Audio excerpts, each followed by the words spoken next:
Are you all right? Asked Bale. Hmm? Not taking his eyes away from the tablet. It was like he didn't notice anything had happened. Yeah, thanks. That's good. I think you should pay a little bit more attention to your surroundings, though. If it were someone else, you would be splattered on the wall.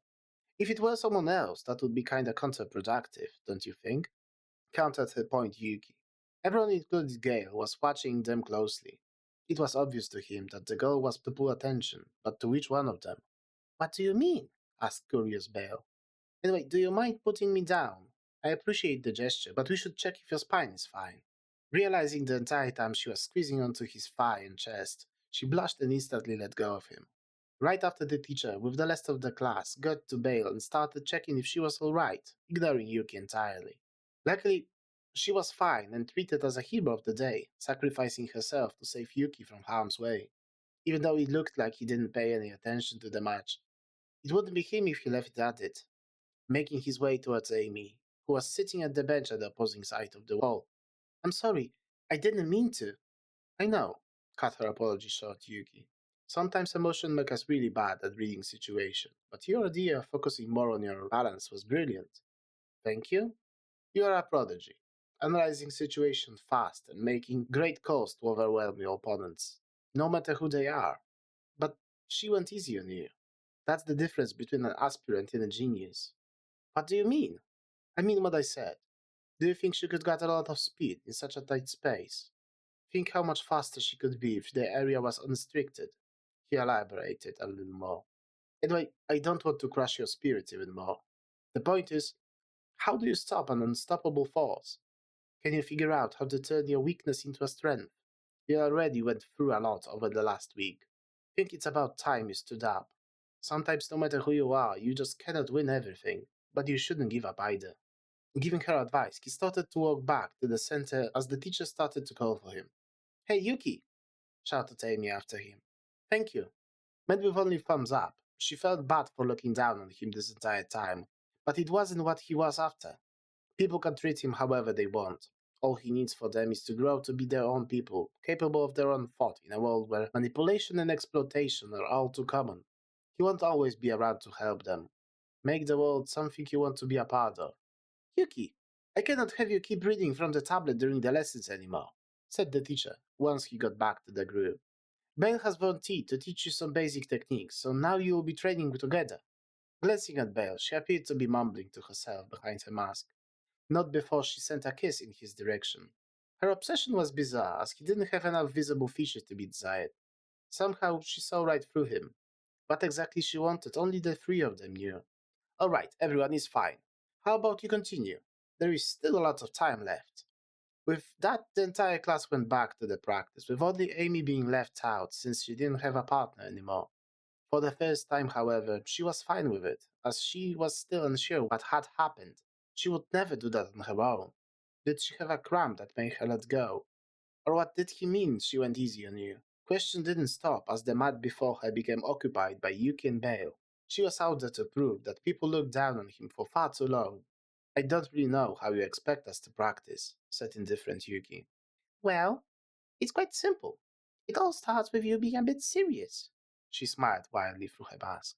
Without giving him any chance to prepare, she launched her fist at his stomach, but was quickly deflected and gently laid down by Yuki. Amy couldn't believe what she just saw, but knew it was for her to watch. The show was only starting, though. Seeing Bale lying on the ground with her hand held by the loser who could barely walk by himself would get a lot of attention, but no one seems to notice it. See? I knew you could do this. I don't think you understand what you are asking for. Oh, I know that very well, she said as she stood up and walked away to her starting position. It was what she wanted, a peek into his soul so they could finally see one another, to feel if this is the voice that keeps calling out to her. Not even turning back to face him, she once again shot in the distance in blink of an eye. With a swift and powerful kick, she moved both of his feet to the side, making him fall, holding onto his arm to lessen the impact. How about you get more into it, huh? What am I supposed to do? Asked confused Yuki, but Bale didn't buy it. I don't want to. What can and will hurt you if you don't play your part, okay? She whispered to his ear as she sent a wink towards Amy. If you don't want to look at me, I will make you. Helping him stand up and giving him ample time to figure things out, Bale went to her side of the mat. Yuki exhaled slowly and took on a stance with his right hand close to his face and left lowered along the torso. Once again, Belle charged at him, trying to sweep him off his feet, but he quickly backed away, smiling. She knew Yuki had started to get serious. He still had more to give though, but it was fine. It was enough for now. Launching a flurry of punches at him, he effortlessly deflected them away while still getting pushed back. Amy was looking in shock at the fight before her, and only her. No one else was interested in this for some reason. Like it was a private show just for her. Belle's attack was slower this time, yet still beyond what she could understand. Slower, but if they landed, a normal person would be seriously hurt. No doubt Yuki cannot survive a single one. Even more baffling was how he, out of everyone, was the only one who could stand against her with little to no problems. It wasn't training, it wasn't even a fight. They were playing with each other. Punch after punch, pushing him right to the edge, but this fight wasn't like any other. Bale never met anyone who would be so weak, yet so immune to her advances. Like he would know what she was about to do before she even thought about it. How interesting, she thought to herself. But because she was more focused on observing his skill than attacking, it gave him the opening he needed. While she threw a strong left hand at his face, Yuki swiftly blocked her foot from shifting balance and pulling her forward and down, twisted her arm behind her back, locking her on the ground. The fight ended right as the school bell rang, letting the surrounding sound back into the bubble. Yuki let go of her hand and extended his to help her stand up, which she took without hesitation. For the first time, the eyes met for a brief moment. That was so fun! She shouted as she threw herself at his neck. I knew you were the one. I don't understand. What is there to understand? You had to look at me, she confessed, staring deep into his eyes. I love you. I think you should talk about this elsewhere, he replied, as she wasn't discreet at all, and their classmates started to stare. Now, if you excuse me, I have to go for a bit. Is it a date? It's a promise we'll talk, said Yuki as he unhooked her arms and sped to the bathroom. Again, wanting to stay low, he was forcefully brought back into the spotlight. This time, however, it was good. Belle was different from everyone else. She was normal, no matter how bizarre it sounded. Even though she had silver powers, she didn't treat him as trash or a tool. She saw him for who he really is, which was a very dangerous sight for everyone else but them. I was late. She was saddened for a moment, but that emotion quickly faded as she continued cheerfully to herself. But it's okay. I'm here now. Stumbling into the bathroom, Yuki barged into the first stall and started to violently throw up. The more he forces himself, the worse his illness gets for the moment. Not like anyone could really help him with it anyway. You here, Yuki? Said Jean, entering the bathroom. Yeah, the young man replied, getting himself off the floor. Everything fine? Yes, just a bit tired. Walking towards the sink, Yuki wiped off some blood from his face. You don't look too hot. Anyway, I'm sure you have it under control, he said, dismissing his obvious distress. I don't know how or why are you doing this, but have a bit of tact. What? Said feigning surprise Yuki. Exactly what I said. You just broke up with Miku, and you already have another girl around you with no regards to how she might be feeling. Raising his eyebrow high, Yuki was speechless. But it wasn't expected. He never wanted either of those occurrences, but suddenly he's getting blamed for both. Knowing he's frail and weak, it's pretty common that people take advantage of him, but to play moral high ground, I don't care what you do in your private time, but please keep it away from the public forum, continued Jean, standing above him. Oh, so Dibs bothers you. But when Seth was bullying me, it was okay. I never said that. But you also never spoke out about it. Guess someone has to feel in his shoes. Listen, I just want our class to stay. No, you have nothing of interest to say. If you are interested in Belle, go for it. It's not like I have choice in the matter anyway. I'm afraid she might be too much for you, though. Attempting to leave the bathroom, but angry Jean blocked his way. What do you mean by that? Wouldn't you like to know? Replied roughly Yuki, and shoved past him.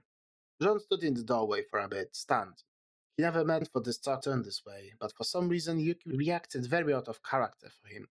Or at least what he thought of him until now. It was hard for him to accept, but he was right. He acted like an ass when he didn't know the full picture. But no one knows it.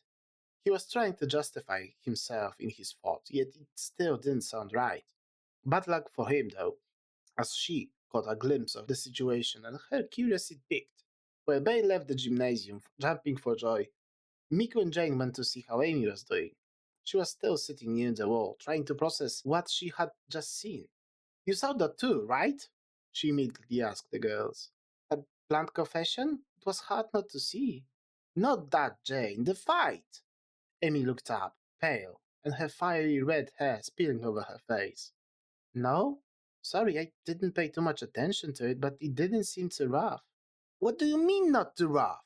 I'm surprised you even survived that. That girl is a monster and he's not much less himself. Her eyes watered, pleading for someone to believe her as her pale face slowly regained its color. I wouldn't go as far as calling her a monster, said Miku. You threw her across the hall without much trouble. But she wasn't allowed to finish that sentence. I didn't! I don't know. It's like someone forced me to do that. That's not the point.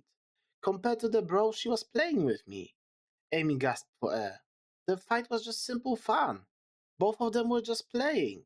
That's weird. I know you aren't lying, but I also didn't see anything like that. Maybe you're a bit tired and since you took a beating see things differently. Jane tried to comfort her friend, but also avoided the subject of her ego being bruised again. Amy was very proud of her skill, and now that she had lost to someone, she might be in shock or even doubt herself again. I know what I saw. In that case, we better ask Yuki what he thinks about it. I also want to ask him about this whole lovely-dovely stuff that's happening. Just let him be, dismissed the plan Miku. First, he wouldn't be able to fight anyone without violently throwing up and wallowing in pain. Second, I like that he found someone else. He can be happy and I can focus on school fully. Well, then you won't have any problems if you talk to him, right? Said Jane. Why do you keep asking that? Just go and talk to him already. Cool, but later. Let's have some rest first, proposed the green-haired girl. Sorry, Jane, but it's all you, replied Amy. I already heard from him what I needed, and now I have to figure out how to use it. That's fine. It's not that you are embarrassed since you are always rough and look down on him, right? Shut up, yelled Amy. Darn, you are annoying when you are right. By awkward, friends laughed it off and went to their home class for lunch. Jane was always curious about Yuki as a person, but due to circumstances, she suppressed her curiosity. Meek was either all the time with him or, like now, not willing to speak about it, which added another layer of mystery. Yet it was hard for her to approach him for a casual conversation, always busy reading or disappearing somewhere after lessons ended. Now she had a reason better than her own curiosity to bother him. It was Bale. What Amy told her is one thing, but he also didn't seem too comfortable with how pushy Bale was. It was subtle, but visible to a keen eye, and maybe she could give him some advice on how to handle it. Someone as nice as him could have big problems with hurting someone else. With the lunch break quickly over, 2 lessons of chemistry began. Most students were still tired after the practice, but the subject was only a basic understanding of general chemistry. Those who would be interested do have their own material to delve deeper into the subject, but to most, it's just another easy lesson. Jane observed quietly as Belle shoved her desk to Yuki because she didn't understand something. He didn't object, and as always helped her with whatever she needed, but he'd rather read from his tablet. What's weird is that Bale was immune compromised, and from everyone she chose to get close and personal to the sick kid with an unknown disease. Maybe it wasn't infectious since he was allowed to attend school as normal, but she still showed a lack of self-preservation. It's only been 2 days since she arrived, and yet, with each day, she proves to be even more amazing and bizarre. Finally, after 2 long, grueling hours of explaining basics to her, students were done with the lesson and could go on with their lives. Saying goodbye to Miko and Amy, Jane went back to class as she realized she had forgotten something. Getting close to the classroom, she heard a struggle and a loud conversation between Bale and Jean. I'm just saying, you should be a bit more careful. No one knows what he has, and your illness, that doesn't sound good. Yeah? Yes. Also, if you could lower the intensity of your affection. I don't want to have the class divided with drama. Oh, of course you don't. As of now, it looks like you're all divided against him. And I don't have time for trash like you, so if you excuse me. Trash! He exclaimed as he grabbed her arm. At this moment, Jane thought about barging in, but the ground shook as the sound of broken wood rumbled out of the classroom, stopping her mid-step. You are nothing but a pest, a parasite leeching off of others' hard work. You are ungrateful and spineless to the point I'm curious if you would crunch if I crushed you, but that's okay. You're all the same, people with influence and gut complex. Standing over motionless Jean, Bale kept her boot on his throat. I was told I should play nice, so I'll break you a deal. Be a good boy, clean the classroom, and apologize to my boo. In exchange, I will let you finish this year unarmed. How about that? Oh, you agree? That's so sweet of you. She let go of Jean, picked up the green purse from the nearby desk, and left the classroom, standing eye to eye with Jane, who heard the entire commotion, but it didn't bother her. Jane, here, you left this.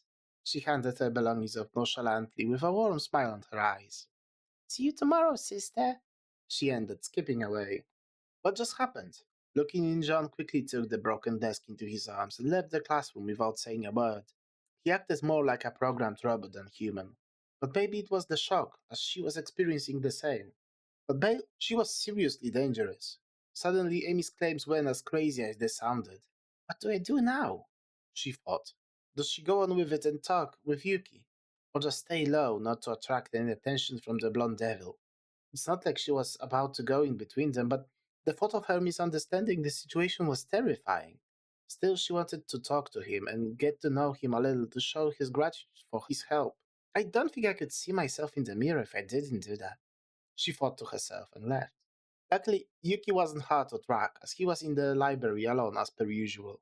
Hey Yuki, do you have a minute? I guess that depends. How can I help you? Responded Yuki politely, quickly turning the screen off. I wanted to thank you for all the tips and help during the pod training and all. I know not many people give you the respect you deserve for all the hard work you do, but they are getting there. Even Amy started to see you in a different light after today's practice. Does she? Of course Bale did that, mumbled to himself Yuki. What? Said Jane, as she could barely understand what he said. I said that's okay. I just want to see you all succeed. This world can be a dangerous place. No kidding. But it's also quite strange. From the words of our previous undefeated champion, she's a real monster. Laughed awkwardly Jane. She was even surprised you survived that sparring today. It was just a practice, so I wasn't in any real danger. But that answer didn't sit right with Jane. Either he was hiding something, or implying that both of them can go even harder. Either was equally frightening in that instance. She's a bit rough around the edges, but it takes a bit to get used to this place. A bit rough might be an understatement. Ha ha ha. Yeah, haha. Since we are talking about her, how do you feel about it? While the entire conversation up to this point was quite normal, this question would make him raise an eyebrow. He already knew Miku didn't put her up to this, so why would she care? I don't feel anything in particular. Why? It's nothing. Just wanted to ask you instead of making wrong assumptions. Some could say you are using her to get back at Miku. Yeah, I think Jean mentioned that before. Unfortunately, I don't have any control over that. Belle will do what she wants. Maybe you can talk to her and explain how you feel. No, reason is the last thing that will get to her, and she won't stop until she gets what she wants. I don't want to spend any energy explaining that to her. But no buts here. Bale likes challenges, and I'm doing my best not to become one. It's very complicated. Yuki explained, yet the pleasant talk was quickly broken by the lingering presence. I think you should go now. I'm sorry, I didn't mean to be rude. You weren't. But for some time now, a certain someone has been watching you closely. What? Jane stood up and started to frantically look around, catching a glimpse of the blonde devil. Easy, said Yuki, and grabbed her hand. She eventually calmed down and sat down for a minute. Listen, you'll be fine as long as you don't cross her. You know it doesn't sound any better. Sadly, it's not meant to sound better. It's advice, and there is nothing else I can give you right now. He stopped for a bit and before continuing. If she's a monster, I would be very careful poking around her territory. Please don't make it harder. Thanks. Leaving the library, she occasionally looked around to see if she was being followed. Looks like Yuki isn't a territory she can explore freely, but this conversation gave her some insight into how he operates. He'd rather prioritize growth, either his or someone else's, than engage in pointless fights. Treating comfort as a luxury that not everyone can have, he accepted that most won't accept him. Out of those people, some are more aggressive and some are less, but it's what it's. Lucky for him, here comes Bale, who will stand up for him for some reason. Being loved after 2 days barely spent together is unreasonable, but sometimes the heart knows better. The question is why him? Why did she go through so much trouble just for him? And it's not a question Jane asks alone. The next day, while Yuki arrived at school early, Jean was already there waiting. Before he could notice anything, the blond boy fell to his knees and started to beg for forgiveness. It didn't take long until the terror emerged, and his words became so distorted that he was just making sounds. Awkward as it might be, Yuki accepted his apology, stood him up straight, and, holding his hand tight, said, "Don't worry about it." Leaving for the library, he could already hear people whisper about it. Unusual for anyone to be here this early, but it looks like things won't make any sense anymore. After the first biology lesson, students were surprised to meet with Miss Richards. Since she had to take over the break, she wanted to be as fast with the announcement as she could. She explained briefly that their lesson plan has changed. All non-practical subjects were cut in half and moved to the start of the day, while the gap was filled with the new practice. What those lessons are, she would explain today after lunch. Thanking them for the attention, she promptly left a minute before the bell rang again and the physics teacher walked in. The lessons plan changed entirely, but the only needed adjustment was on Tuesday. Monday, common, home class, lunch, influence training twice, no extracurricular. Tuesday, come in 1 hour early for chemistry, close combat twice, lunch, IT twice. Wednesday, biology, physics, lunch, IT twice. Thursday, history, home class, lunch, IT twice. Friday, geography, common, lunch, IT 3 times. The class felt a wave of uneasiness wash over them. Over 50% of what they learn now would be IT, almost immediately after the pod incident and Seth's disappearance. If people were still holding on to the idea of going into a different profession, it looked like a distant dream right now. After the lesson ended, everyone was eating lunch, uncertain of what would come next. Everyone except Gail, who just stared at the wall. Bale, who was too busy feeding Yuki, and him, who didn't care. While she said Gail was jealous of him and very protective, somehow he didn't stop her from approaching Yuki. How strange. "Okay, everyone," as the bell rang, and the students finished clearing the tables. Miss Richards walked in and took their attention. "Pack your things and leave them in the lockers at the entrance. You won't need any of those for the next lesson. When you are ready, I will be waiting in front of the building." She left the classroom as some students followed her straight away. As Yuki had only his tablet, he stood up and left at his own pace, not in a hurry to keep up with the rest. Gate took Bay's things and went out while she stayed close to Yuki and clung to his arm tightly. "So, when are we gonna talk?" she asked politely. "Do we need to? You already treat us like a couple." "I mean, aren't we?" Showing a bright smile in her eyes, glowing from the happiness. "You're asking like I have a choice." "Of course you do. I'm not a monster." Bay pouted. "Aren't you happy too? Everyone is safe while you are with me." "Do as you wish." Talking with her is like tampering with an active bomb. One wrong move and everything will turn to rubble. Yet Yuki felt the shadows were keeping their distance. They are still watching him, but as long as she is here, they cannot take it lightly. Whether it's her they are afraid of, or her giant of a brother. This place is of so much significance, losing it could break the Federation into pieces. Still, there are too many things to consider. "It's fine. You have all the time in the world to think about it. I'm not going anywhere." Irritating every passerby, but they were far beyond the realm. While Yuki was with Miku, they only saw one another, but they were always inclusive of other people. Still, not many people dared to barge in. This time, however, even while opinions on that matter were split, the outside world ceased to exist beyond them. No one could step in since the entrance didn't exist. Coming close would be dangerous in of itself. Rumor about John lashing out spread quickly, but not as quickly as his breaking down in fear and tears while apologizing. Everyone knew it was Yuki's fault, and from that point on, the nickname Blonde Devil stuck to her firmly. When everyone gathered, Miss Richards led them to the back of the building and through a locked door into a massive elevator. Riding at least 5 stories down, they were greeted by an open space of enormous size. Dirt covered by grass, artificial sun, and pleasant breeze, the terrain was rather flat, with some minor imperfections, but still, it was the first time they could see nature in a long time. "Okay, today we have 3 lessons. I will quickly summarize what we will do, what we need to achieve, and why," she started, once they reached a singular mouth with a tree growing out of it. "Here, you will train the same thing you did during PI, with a few key differences. For starters, you then get protective suits so your powers won't be dampened anymore. But be very careful, they are far more dangerous in here. Answering a few questions about the safety and methods, she gave the students a little room to breathe before she continued. Point 2 and 3 are connected, so I will quickly get to them. You have about a month to be able to use your powers more freely. After that time, there will be a physical test that will judge your abilities, cooperation, and proficiency. You'll be split into groups of 4, and from now on, that's who you'll be training with. The exam will be very tough, which is why you are almost entirely focused on this.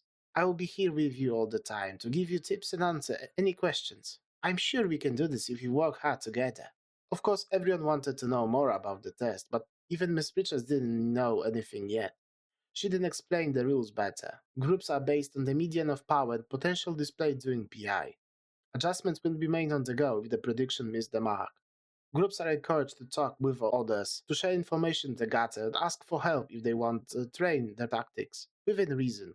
Then she split the class into groups. Without Seth and his gang, 23 students were left, so one group contained only 3 people. Jane and Amy got paired with Gail and Maria. While Gail was the new student, Maria never really got into any social group, so from a certain perspective, she's new too.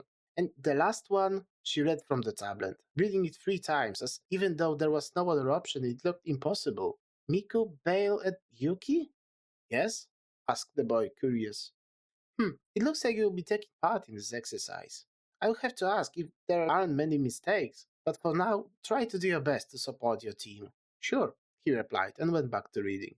Okay, since we have a lot of time for today, spread out in your groups and look around. You probably didn't see this scenery in a while, so enjoy yourself.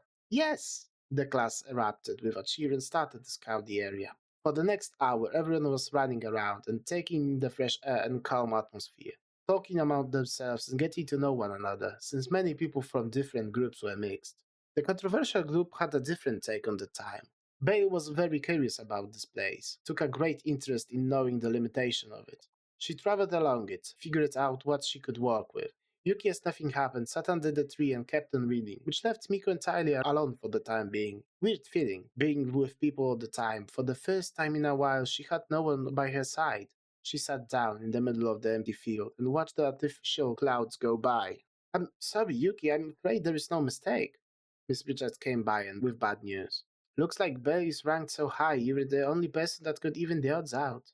Doesn't diamond power beat silver, though? He asked. Does, but the instructor doesn't believe Miko will be able to achieve appropriate results. Even if she did, and I'm quoting here, he's enough to bring both of them down. That's what he said. I understand. Still, it didn't change anything. There's nothing he can gain from being here. Unless. I'm pretty sure this is not the only reason. I think you are right. You will spend a lot of time in this uncomfortable setting. You shouldn't have spoken against him. I'm sorry. It's okay. We will be working on similar periods as doing PI, right? I think so. Why? No particular reason, he replied, smiling. At least it will be something familiar. Yuki muttered, gladly under his breath. Although he hoped they would have more time, he had to hurry. Finishing with Amy and making Miko able to use her powers was his main goal right now. A month is a long time for changes to happen, so it wasn't doomed entirely, but looking at Belle in the distance, he knew she already had the entire place figured out. Getting close to her would be very easy, but also rough at the same time. Yet, with Bale close by, Yuki had far better chances to stay undetected. He noticed it earlier. Unlike everyone else, the hidden cameras intentionally ignored her and turned away every time she stepped into the view. It doesn't take a genius to figure out what she's doing, nor it would take one to review the footage and realize that something isn't right. The same with Gale. How irresponsible can you be?